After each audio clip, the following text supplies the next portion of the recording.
Hi guys, welcome back to yet another review, and this time around I'm bringing you, let's call it a part 2 of the sub $100 single DD IEMs.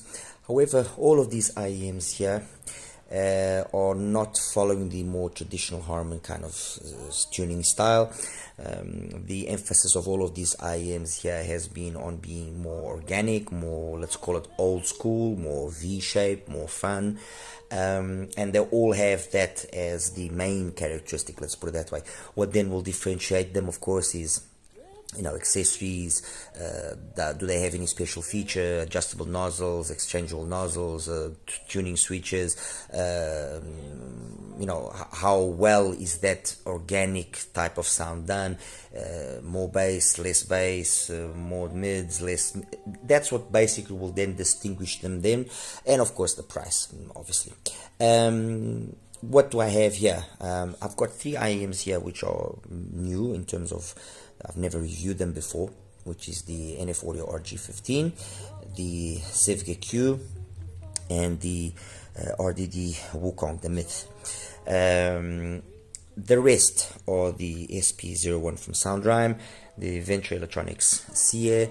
On the top there I've got the WGT1, next to that I've got the XSL X1 Mark IV, the LM version with the exchangeable nozzles, and next to that the Lakeshore D13. That has got exchangeable nozzles, nothing, exchangeable nozzles, nothing. Before I start, I just want to quickly talk here about the SP-01. The SP-01, this is the second unit that I got. Why? Because I was told when I did my first review that the unit had exchangeable nozzles, exchangeable or interchangeable nozzles. However, and this sometimes happens, which is I received the packages and the actual wrapping, the plastic wrapping around the box of the IEM has been taken out. It's not there. And when I received the first unit of the SP-01, that was the case, and inside everything was in order apparently, but no nozzles. So I got this second set. This one has the nozzles, as you can see here. Oops, there we go. There's 3 sets of them: clear, warm, and balanced. I ended up leaving the balanced, which were the same ones that were present in the first unit, and it's with the balance that they sound the best. So I mean, very much what I said about the SP-01 will maintain itself in this review. The SP-01 is a very nice, competent sounding IEM. It is. I just wish that the other nozzles had been perhaps a little bit more polished in terms of their tuning to make it more justified, the fact that they've got the exchangeable nozzles and so on. In terms of the price, it's around the 90, close to the $100 bracket. So yeah, that's basically what I wanted to say about the SP-01 before we carry on. Now, with regards to the RG15, the Q, and the Wukong. RG15. The RG15 is basically the RA15, okay, which is the one that has got the exchangeable nozzles, but with a fixed tuning and with this very nice golden shell. I mean, looks the part. It's marketed as a gaming IEM. Following the idea or the theme of Assassin's Creed. And what does that basically mean? Well, it's got nice accessories or decent accessories. I'm actually using the stock tips, the MS42s. There we go. All right. The cable, it's fine. It's the usual NF audio cable. This is not the stock cable, of course. In terms of fits beautifully. It's a really small IEM, so much like its brother, the RA. In terms of the fit, no issues there. It fits really nice. I found that it also benefited somehow by the use of a copper cable, although I don't want to get too much into this whole cable thing because it gets a little bit complicated. Somehow I found that the copper cable just made it sound a little bit more balanced out, let's put it that way. The sound, it's a big V shape, huge bass, way more bass than the, although they follow the same sort of tuning, way more bass than the RA15, and the mids and the upper mids and treble, again, following very much the RA15, but more energetic. Overall, the interesting thing is I actually preferred this sound to the RA15. I'm not saying that the RA15 doesn't sound good. It sounds good, sounds fine, but it's got other options which are more more sensible, okay, at its price point. And when I compare the two of them, if I was to choose between one and the other, I would definitely choose this one. And why would I choose this one? Because I like the amount of bass that it's got, not only in terms of quantity, but in terms of the quality of the bass. It might make the mids a little bit more closed down, let's put it that way, so not as clean, not as detailed as it is with the RA15. But the difference that exists by not having, or by losing that little bit of extra detail in the mids, is, in my opinion, way more than compensated by that extra bass, which is very engaging. In terms of the gaming side of things, I can't really say much because I don't game, so I can't really give you guys an opinion about how I think it will perform gaming wise. Although it is my understanding that it has to have some good technical capabilities so that it enables players to position things and so on and so forth. And in that aspect, I would say yes, it is technically capable enough, although on a musical aspect way of things, I think it could have been slightly more technical. There could be slightly bigger soundstage, or sensation of airiness could be slightly larger, and a little bit better imaging. Although, I mean, this is me nitpicking. There's really nothing that major there, let's put it that way. Out of these IEMs, of all these IEMs, the one that actually approximates itself the most to the RG15 is actually, funny enough, the CA, which also has this nice golden shell going for it and everything. I mean, it's the one that kind of approximates itself the most. I would say that, and not wanting to jump the gun here ahead or anything, I would say that the RG15 ultimately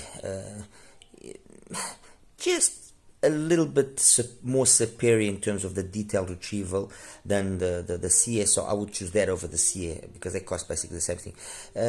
So timbre and tonality, they are fine, a little bit on the overly done side, okay, but it's still fine. It's nothing. I prefer it to be overly done than to be thin, let's be honest. So timbre and tonality is fine. Male and female vocals, the female vocals are the better ones here. There is no real harshness, no aggressiveness at 5. So that area between 4.5 and 5.5, I'm usually sensitive to that, so I didn't really complain about that. Which on the RA, I did have occasions where I did feel a little bit of that harshness in the sound. So yeah, that's I think basically covers here the RG15. On to the Wukong. Let's talk about the Wukong first. Wukong. This is an IEM that comes from Huayunxin. I hope I said that right. They are a brand that manufactures drivers, and they also have this shell available separately. It's a very, very beautiful shell. Very nice. I can't really say if this is porcelain or if this is a metal shell. It just looks very, very nice, and although it's an unusual shape, let's put it that way, it actually fitted quite nicely into my ears as well. No issues there. It's using a 10mm driver made by them exclusively for this IEM, so you can actually not you cannot get this driver separately. I know this because I asked about it, and what I'm basically saying when I said what I just said is that the driver inside here is very good, is a very good driver. I mean, it's a very good driver. Let's just keep it at there, okay? In terms of its sound, again, it's got this nicely executed bass, great impact, great cleanliness in the sound. I mean, from dusk to dawn, the ladies are amused, Comfort Zone, Elephant from Carol Dubach, let me see, Up and Up, the bass that this puts out, amazing. Really nothing that I can, deeper from Pete Belasco. Great sub bass extension. The bass is clean, it's detailed, it handled whatever I threw at it with ease. I'm a piano, which is house music, South African house music, which is very bass heavy. No issues, nothing. Didn't even break a sweat. It works very well with these wide bore tips. I will say that much. One negative thing is the fact that it's using an MMCX connector. I ended up wanting to change cables, and I used this particular cable here, which is 2 pins, so I had to use this little adapter here. But other than that, I mean, really, I mean, there's very little I can complain about the Wukong. It's got great bass, great mids, very well done, a nice big feeling of soundstage, of space, great imaging, good detailed retrieval. I mean, just quickly, if I have to make a quick comparison between this and the RG15, this is a more coherent, this is a more balanced, this is a more polished product. So the RG15 here will have its diminutive size going for it, definitely. This has the unusual shell, which is beautiful and will, you know, fit quite nicely, although it's got an MMCX connector, but it does have the same sort of fun and engagement that you get on the RG15, but everything is just more balanced, more well done, more well executed. So you take you take Elephant from Carol Dubach and you listen to one and the other, and this one here will give you a more satisfying feeling, while this one will be a little bit more extra colored, might lead to some fatigue, let's put it that way. But I mean, honestly, as I said in the beginning, all of these IEMs are all highly musical, highly, the fun aspect here is the main thing. They are by no means technical monsters where the less detail is heard, or the less correctness of the instrument is what we're going after. What we are getting here is a fun, organic, engaging presentation. Okay, and in that aspect, the Wukong just ticks all the right boxes. I mean, like I said, treble, it's in the right amount. It's not aggressive. It's not nothing. My recommendations definitely will be using the whiteboard tips. Definitely get whiteboard tips. That's unquestionable for the Wukong. And I guess you could swap the cable out again with that caveat that it's always very subjective, that cable thing. Get a cable that at least has good electrical characteristics. Let's put it that way. In terms of a quick, which is the most similar IM to the Wukong here, the SP-01. The SP-01 and the Wukong share very much the same sort of sound. At least the SP-01 with the balanced nozzle shares that same sort of sound and energy in the bass and the mids and everything. So very, very equal in terms of sound, these two. Finally here, the Sivga Que. It's the more, let's say, it's the more, although please take that with a grain of salt, it's the more polished of these three, without a doubt. But it's one of those IEMs that from the first listen, at least with me, I really liked it. But it's one of those IEMs that I feel might be a little bit more difficult to get a wider audience. I could be wrong with what I'm saying. I could be wrong. I feel people will probably gravitate more towards the RG15 or towards the Wukong than what they will towards the Q. But again, let me repeat, this is just my opinion. On to what matters, sound. Again, very much the same situation as we get here on the Wukong, at least to my ears with my music. Great bass. This Beryllium driver being used here is phenomenal. And if there's one thing that I actually have to say that surprised me, was it doesn't have that let's say metallicness that sometimes is associated with some Beryllium drivers, and of course that's down to not only the quality of the driver but also the way that it was tuned. With these stock tips, and this is the stock cable, by the way, with these stock tips, there is a little bit of a dip there in that 5 to 6.5, 7K area, which might also contribute to that. If I put the white bores like I have here on the Wukong, that dip becomes way more shallow, and kind of you have a plateau there across the board from the mids, upper mids and treble, and in that instances then you will notice a little bit extra detail, but it never still gets aggressive or anything of the sort. But with the stock tip, which is the one that I actually ended up enjoying the most, it sounds phenomenal.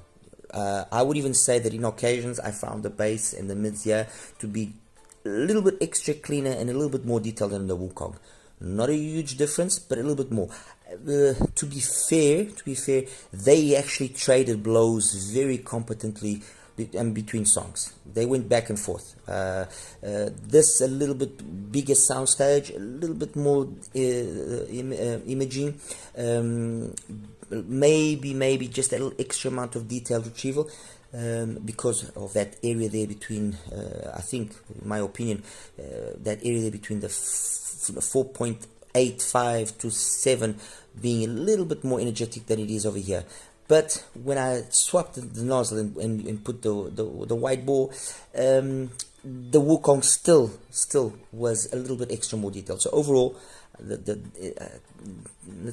say technically this is edging out ever so slightly the Q. Musically wise, I would say the Q for me takes the win. I mean, it's very trust me when I say this. The difference is minor, but it takes the win.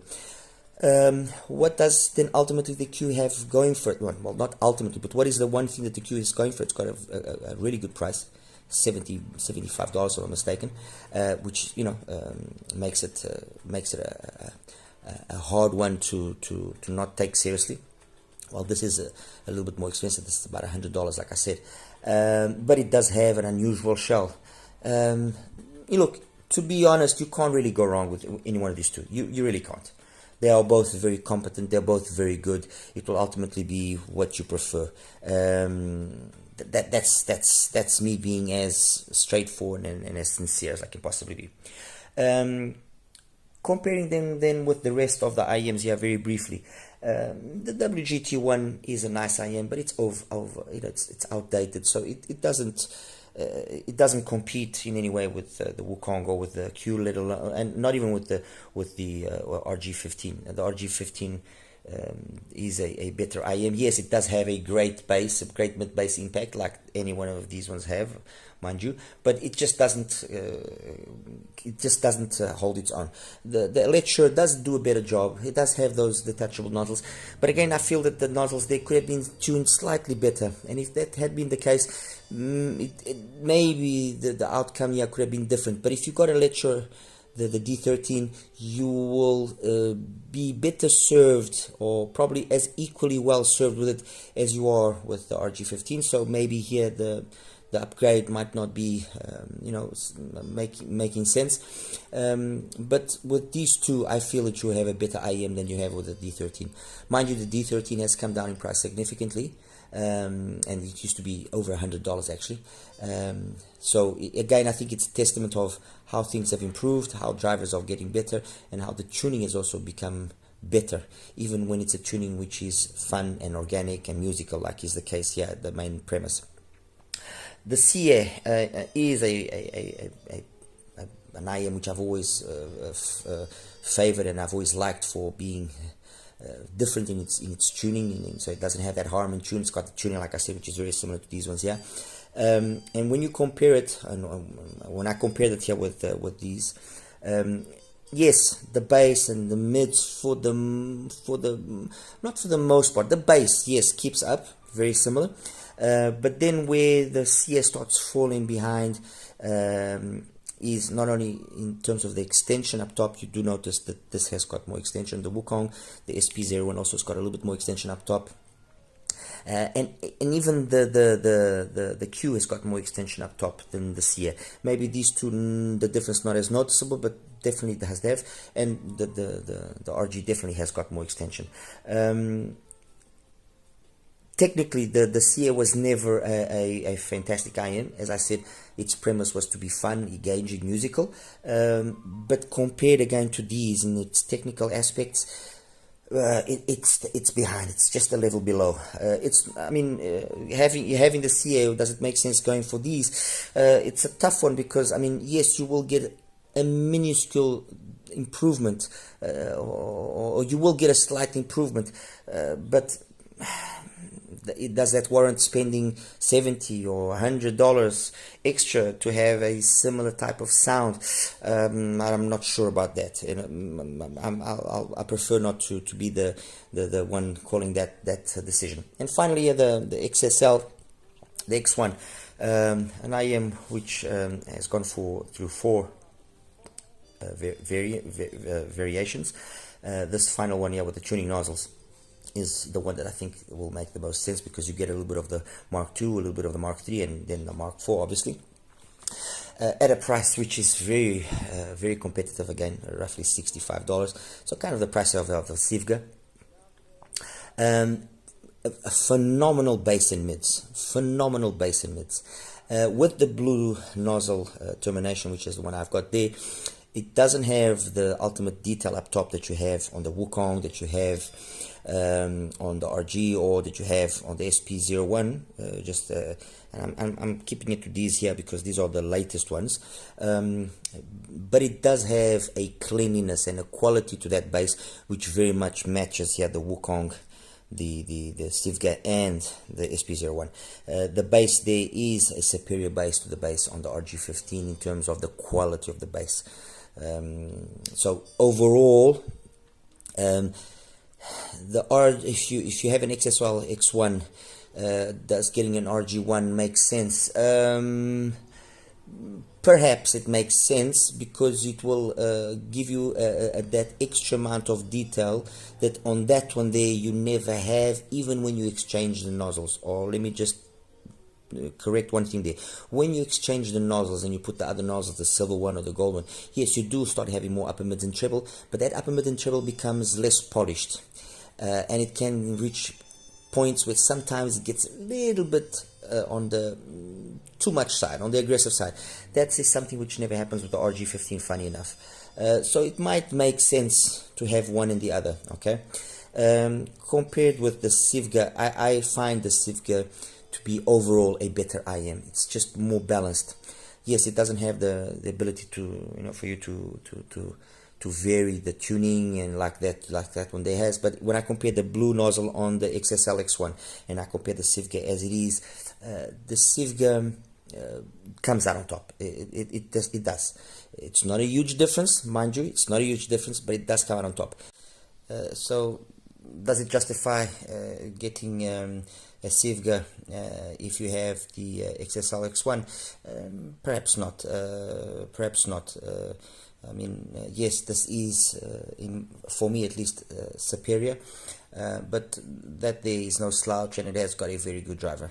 Actually, out of all of these IEMs here, I would say the IEMs that, in my opinion, seem to have the standout drivers are the Q, the Wukong, and the XSL X1. The XSL X1, I know the driver is good because I've actually played around with separate units, and I know what that driver can do. These two, by virtue of how they've been tuned, they seem very promising, very promising. The biggest drawback, I think, of the driver in the XSL X1 is, to a certain extent, a varied quality control. You might get, I mean, I've bought, I think, 10 of those drivers, and out of the 10, I had 3 drivers which were below par in terms of the overall quality. So what maybe can occur is you might get a set that is not exactly the 100% matched.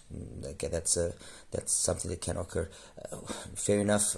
I don't know if that's the situation. It can repeat itself on the Q or on the Wukong, for that matter. But I'm just saying what my experience has shown me. And finally here, the Wukong, like I said earlier, the Wukong compared to the RG, I think it's an IEM that makes more sense. Compared to the D13, again, I think it's a superior IEM. Compared to the WGT1, same situation. Compared to the Venture Electronics SCA, it's got a little bit more detail, a little bit more twinklies and sparklies, but it doesn't lose anything in terms of the tonality, the timbre, the fun, the musicality, the engagement, the organic side of things. compared to the SP01, very similar. I mean, these two are seriously very, very similar. When I show you the graphs, you'll see what I mean. And then compared here to the Sivga, like I said, they trade blows. They are, although not exactly the same graphically wise, they do trade blows. So you see this just being ever so slightly a little bit more technically capable. And that's it, guys. I mean, like I said, there's no real winner here. Let's put it that way. There are just IEMs which are all very good at what they have been, let's say, intended to do or designed to do. Some of them have been around for a while, and so perhaps make no sense because they are falling behind, which is the case of the WG, the T1. The D13, I think, just falls behind overall, just because of the fact that the tuning could have been a little bit more polished. But then the remainder, the XSL X1, the Mark IV, the RG, the Sivga, the Wukong, the SP01, and the CA, they are all very good IEMs. I mean, they are seriously all very, very good. And of these, if there was to be some sort of preference of mine, let's put it that way, I mean, the Sivga and the Wukong, they definitely you know, are probably my top choices, with the SP01 very, and I mean, what separates what separates these two for me is the fact that I just like this shell a lot. Honestly, that's the main thing. The SP01, with the balanced nozzle that it has, yes, it's basically the same as the Wukong, I'm not going to deny it, but you know, for it to be scoring more points, those other nozzles would have had to have had tunings which make sense, let's put it that way. And the XSL X1 is, like I said, for me, only with the blue nozzle it really ultimately makes sense. With the silver one, it is also very good, but it then starts becoming slightly more unpolished when compared to these two. And the CA, yes, it is a fantastic IM. I'm not going to deny it. I like it. I've actually got 3 pairs of it. I mean, I know, OCD. But these two, or if I'm going to be ultimately, let's say, more fair, these 3 are, out of all of these IMs, the ones where you can't really go wrong. Honestly, you cannot go wrong with any one of these 3. Yeah. All right, guys, I'll show you quickly the graphs and we'll wrap it up. Welcome, guys, to the graph section. Straight away, I'm going to show you the graph of the RDD Wukong.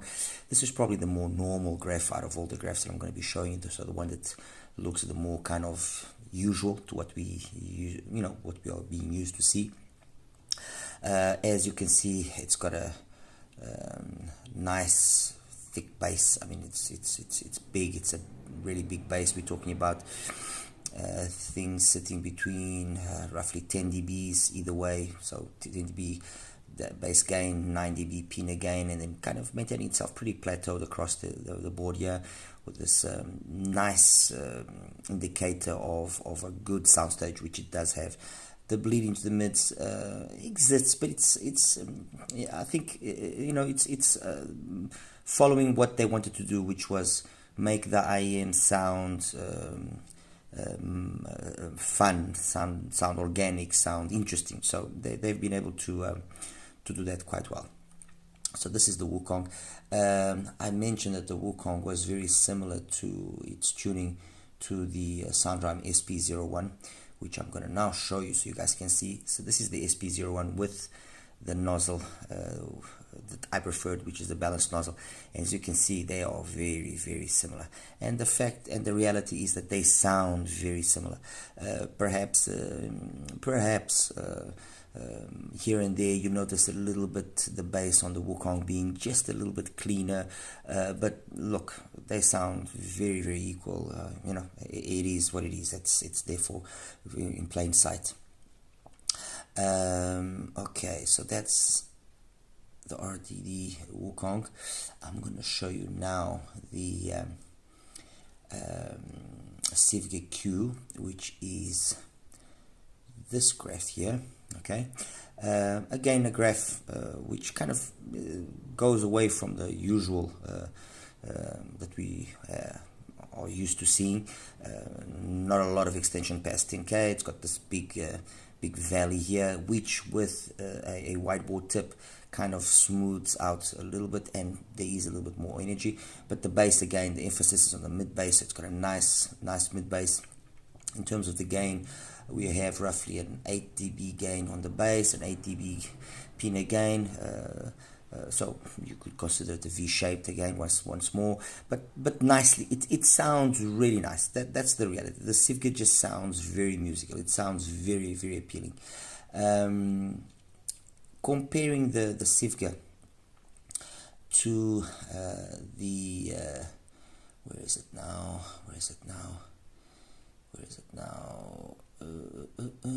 To the RDD, to the Wukong. Okay, this is the Wukong. Let me actually just change the color here of the Wukong so it can stand out a little bit more. Made it green. Okay. And as you guys recall, I said that they sounded very similar, and it is. I mean, the bass is very similar. You do notice that the Wukong's got a little bit more detail here in this treble area, this upper mid to treble area. There's a little bit more detail, which is slightly reduced when you change the tip on the Sivga on the Que. But then the Wukong, again, the RDD, has got a little bit more that 3D feeling. Okay, but ultimately the truth is they sounded very similar. They both sound very good. That's the reality. I mean, it's as simple as that. They sounded both very good. So I've shown you now the RDD. I've shown you the Sivga.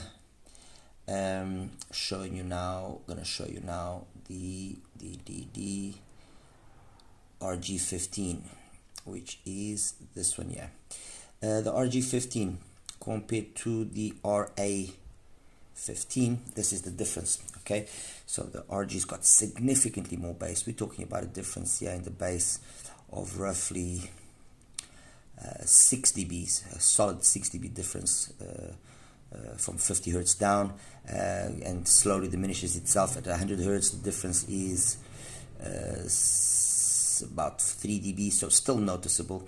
And then there's definitely more energy there on the RG. But the reality is that this balance that is struck between the two extremes is well done, and so it sounds, at least to me, more pleasurable than does the RA. The RG has got a lot of similarities to the Venture Electronics, which is this IEM here, number 14. Okay, that's the Venture Electronics, the CA, and you can see what I was trying to say earlier on. Let me just change the color of the CA to black, so again we have some difference here. The CA, in its stock format as it is, yes, it sounds fantastic. It sounds very good by itself. You know, okay, you notice it's not the most technical of IEMs compared to the RG. The bass is similar. They trade blows. Okay, I'll probably say the CA has maybe has slightly cleaner bass, but the RG has got more detail here in this upper mids and treble area, which then confers a little bit more ability to be technically proficient, you know, a little bit more details and so on and so forth. So adequate for, I guess, the gaming aspect of things. But very similar tuning. I mean, I think the graph speaks for itself. It's just a question of more energy and less energy here in the upper mids and treble, the difference between the two of them. And that's that, guys. So let me just quickly take here. This is the RG15 from NF Audio. The one I'm going to put up now next is going to be the SoundRhyme, the SP-01, just for, again, a comparison here so you guys can see. Okay, interestingly enough, you don't notice such a big difference as the difference that is shown here. There is occasions where you will notice that the one is more energetic than the other, but for the most part, this difference here is not as noticeable as what the graph would lead you to believe. Okay, sorry, this one, it's not this one. I want, no, the Venture Electronics, I don't want, oh my god, where did I put it? Yeah, it is. I want the RD. Okay, so this is the Wukong, and let me change the color of the Wukong, so make the color of the Wukong purple so it stands out. So that's the Wukong with the RG and the Q number 15. So put the three main IEMs of this review together so you guys can see the difference. Yes, there is a little bit of a difference here in the bass, but it's not as where you notice in the biggest changes in the bass is the bass of the RG is just not as well executed as the bass of the Wukong and the bass of the Sivga. And then up top here, you notice obviously more that V shape signature on the RG. The Sivga is probably the one where that balance is better struck. With the Wukong, very close, at times maybe even better, having a slightly better balance, and the main difference between the Wukong and the Q, the Sivga Q, is it just has a little bit more that feeling of space, that sensation of sound stage. Okay, and that's that, guys. I hope I was able to shed some light on these IEMs. Clear things up for you guys. And like I said, this is not for you to go out now and buy them outright. I mean, any one of these three IEMs are really good. The two standout ones for me obviously are more the Wukong and the Sivga, the Q. The RG, I just feel it's not ultimately on the same league. The other one, which is a really good IEM and really competent, is the SP-01 from SoundRhyme, which I've just placed the graph up now, and as you can see, again, very similar to those other two. And the other one which I was mentioning earlier and I just didn't talk too much about, well, I didn't even show the graph, is the XSL-X1, which is XSL-X1. It's this one here. The XSL-X1, when, for example, I take the SoundRhyme and the SoundRhyme. Here I go again with the SoundRhyme. When I take the Sivga and I compare it to the Sivga, the fact that the mids are just a little bit more not as forward, and it's got a little extra energy there in the upper mids and treble, and again past the 8K peak, it's noticeable. It just makes for a slightly more polished sound. It's not a huge difference, okay, it's not, I'm not going to deny it, it's not, but it's just a slightly more polished sound. When you change the nozzle on the XSL-X1 on the LM, and you put the other nozzles, this whole area here of 2 becomes more prominent while the bass maintains itself. So it starts becoming, yes, a little bit more detailed, unquestionably, but it can then reach points where it's just a little bit too much. And that's it, guys. Like I said, questions you might have or anything of the sort, please let me know, and I'll do my best to reply. You take care now. Bye bye.